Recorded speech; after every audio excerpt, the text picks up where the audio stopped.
Hola, ¿cómo estás? Vamos a estudiar el momento quizás de mayor crisis de la vida del pueblo de Israel. Se trata de la caída de Jerusalén, del exilio y también del regreso, aunque ahora nos vamos a concentrar sobre todo en la caída de Jerusalén y en el exilio. Va a ser un momento que la fe de Israel va a estar puesta a prueba, que también la obediencia y creatividad de los profetas va a estar también puesta a prueba para poder acompañar al pueblo del mejor modo posible, según era necesario en esta crisis tan profunda, tan honda. Y momentos de crisis pueden ser también momentos de crecimiento. Y eso lo vamos a poder verificar a lo largo de estos minutos, cómo Israel crece en identidad, en espiritualidad, ahonda sus raíces que lo hacen un pueblo eh, totalmente particular en la historia de la humanidad. Te recuerdo entonces que estamos continuando nuestra serie Dios se revela a sí mismo. Dios no ha querido comunicarse a través de conocimientos abstractos, filosóficos, sino acompañando a un pueblo concreto y así mostrando a toda la humanidad cómo quiere estar cerca de cada uno de nosotros. Lo que ocurre en el Antiguo Testamento es lo que Dios quiere hacer con toda la humanidad. Y ahora nos centramos en el exilio de Babilonia, a Babilonia. No olvidemos que desde el año 830 Israel, la tierra completa de Israel se hallaba dividida. El reino del norte, que también se reservaba el nombre de Israel, que hacía capital en Samaria y tenía por líder a Jeroboam, un rebelde, no un descendiente del rey David, y el reino del sur, Judá, que hacía capital en Jerusalén, que tenía a Roboam como descendiente de David y que también tenía el templo. Eh, no tanto tiempo después, apenas un poco más de un siglo, Asiria va a conquistar Samaria y va a deportar a los israelitas, un pueblo, un ejército muy poderoso y muy sanguinario, que va a tomar el control del reino del norte. El reino del sur, mientras tanto, va a decir, claro, eso les pasó porque ellos eran más pecadores, porque ellos no tenían un descendiente de David, porque no tenían el templo, porque eran idólatras, porque encontraron un montón de argumentos para acusar al reino del norte y excusarse ellos mismos y vivir como de costumbre. Pero los profetas recordaban que también Judá desagradaba a Dios y el pueblo. Los profetas continuamente revelaban esta infidelidad del pueblo y la injusticia de parte de los reyes, de los nobles, de los sacerdotes, del pueblo en su conjunto. El libro de Nehemías, en su capítulo 9, hace un relato muy vivo de esta y un resumen de esta infidelidad del pueblo respecto a la alianza con Dios. Evidentemente esto va a llevar a la catástrofe tantas veces anunciada, que se realiza en dos etapas. Una primera deportación, digamos, moderada, en tiempos del rey Joaquín, 597 antes de Jesucristo, y una segunda deportación que va a implicar una destrucción y va a ser muy terrible, relatada ahí en Segunda de Reyes 24-25, ahora es rey Sedecías, y esto va a ser tan doloroso para Israel que lo van a contar dos veces más, perdón, tres veces más, del libro de Crónicas y dos veces del libro de Jeremías. Y en el libro de Crónicas hay una frase que te hace poner la piel de gallina, te da como un escalofrío, porque dice que el exilio del pueblo del pueblo de Israel a Babilonia va a significar un descanso de la tierra, como si el pueblo hacía sufrir a la tierra. Fíjate la conciencia que tenía Israel de vivir fuera de la alianza con Dios. Ahora, si bien todo esto nos habla de destrucción, de dolor, de tristeza, de crisis, contemporáneamente empieza a surgir una relectura que va a invitar la esperanza, no un optimismo vacío, superficial, light, sino una esperanza fundada en Dios, en el recuperar la alianza, en reencontrarse con Él. Ezequiel nos va a mostrar una visión de la gloria de Dios. Dios sigue siendo tan poderoso como lo fue y sigue siendo y lo va a seguir siendo. Y ese poder está a favor del pueblo.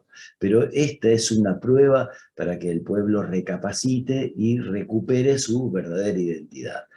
En el capítulo 11, Ezequiel nos va a contar que la gloria de Yahvé, que acá está representada de este modo, porque de algún modo el libro de Ezequiel nos habla de la gloria de Yahvé como un evento muy luminoso, un carro de Yahvé con unas ruedas circulares llenas de ojos, unos seres vivientes, el Dios poderoso, un ser vestido de lino, bueno, toda una cosa muy, muy impactante para decirnos que Dios conserva toda su majestad, su gloria, su poder. Ahora, hay un momento en el cual Ezequiel muestra cómo la gloria de Yahvé se desprende de la ciudad, se desprende del templo y se va. Parecería el máximo de la tragedia, pero ahí empieza la esperanza, porque ¿a dónde va la gloria de Yahvé? Pues a estar con los deportados, a acompañar al pueblo en esta situación trágica que está viviendo.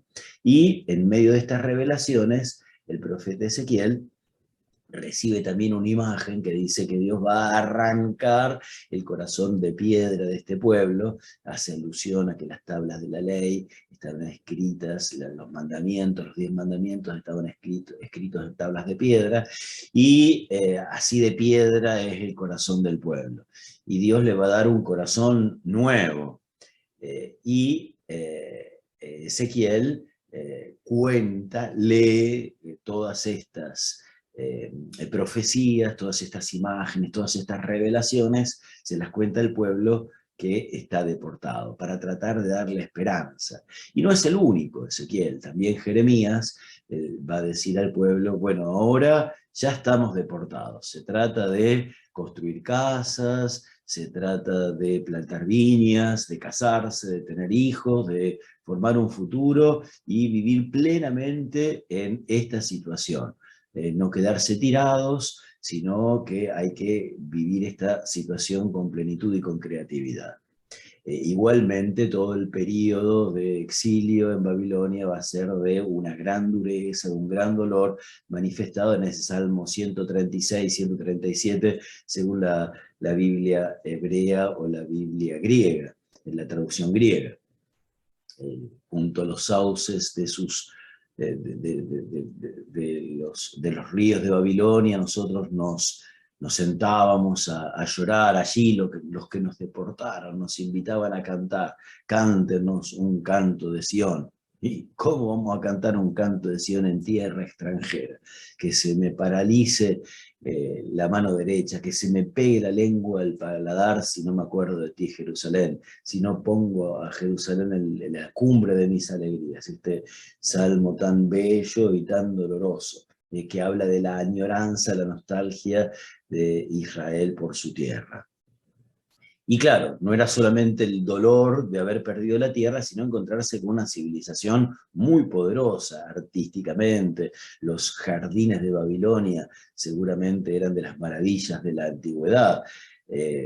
Nos encontramos con una arquitectura con toda seguridad más desarrollada que la de los judíos.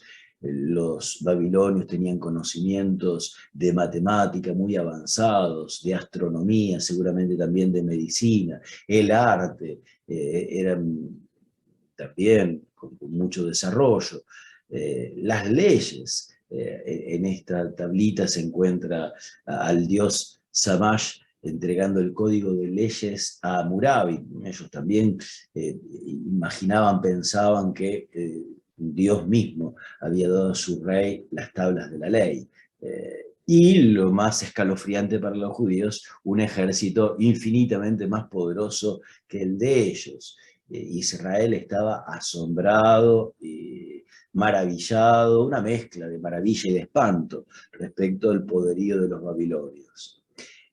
Por eso, entre su tristeza, entre las derrotas, entre el poder y el desarrollo de este pueblo, comienzan a surgir un montón de preguntas, de cuestionamientos. ¿Cómo pudo caer la santa ciudad de Jerusalén en manos de nuestros enemigos? ¿No contábamos con el apoyo de Dios? ¿Será que los dioses de Babilonia son más poderosos que el nuestro? ¿Será que Yahvé está muy enojado con nosotros y nos abandonó? ¿Se tratará de un castigo? ¿Es culpa nuestra? Si es culpa nuestra, Dios nos va a perdonar. ¿Tendremos posibilidad de ser salvados? ¿Se va a recordar Dios de las promesas que hizo a Abraham? ¿Las va a mantener? ¿Nos va a seguir acompañando ahora que estamos exiliados?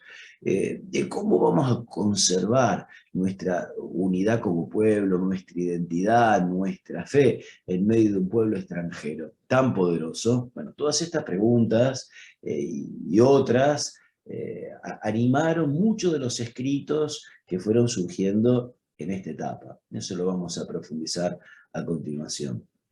Una de las imágenes que el profeta Ezequiel trataba de entregar al pueblo para devolver la fe es una revelación que él tiene de un valle de huesos secos. Es una imagen horrible, escalofriante. Después Dios le dice que se ponga a profetizar sobre esos huesos secos. Y el profeta obedece y en medio de esa predicación, de esa profecía que hace respecto a los huesos, estos empiezan a llenarse de carne, de nervaduras, de músculos, de piel, y se va a constituir en un ejército, un pueblo fuerte, nuevo, y el profeta va a invocar el Espíritu sobre este pueblo. No es difícil entender la imagen. Ante un pueblo que se encuentra desmembrado como huesos secos, divididos, han perdido su unidad, su fortaleza, su tierra, su templo, su religión, su cultura. Bueno, parece que ya no puede salir nada bueno y nada nuevo de este pueblo. Pero la palabra de Dios profetizada sobre el pueblo genera lo que parecía imposible. Concluimos así esta cápsula que hemos desarrollado la conquista, la destrucción, el exilio de los israelitas a Babilonia, y que nos ayuda a pensar en nuestras propias crisis y también en que en ellas podemos crecer desde dentro profundamente, podemos encontrar energías donde no imaginábamos. Y en el próximo video vamos a desarrollar la vuelta a Jerusalén, que no va a estar priva de dificultades. Pero dejémoslo para el próximo encuentro. Muchas gracias.